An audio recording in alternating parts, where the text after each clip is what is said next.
Hey, what's up guys, I'm Vinnie Hobbs from vhpost.tv, and today I'll be showing you a few tips and tricks that I use in Adobe Premiere that will help you edit faster and more efficient.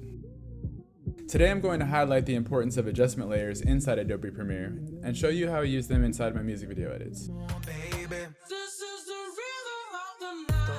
Adjustment layers ultimately allow you to apply effects to your footage on a separate layer without altering the controls in your main video clips. For this project, I used a master adjustment layer to put a crop overlay on top of the entire sequence. As you can see here, I had to use multiple video clips from the movie Bad Boys 3, as well as the footage that was filmed on set of the music video. This helped keep everything in one uniform letterbox. I also used adjustment layers to stylize transitions and enhance the way footage flowed with the beat. I specifically used the transform tool to add a few zoom effects and transitions.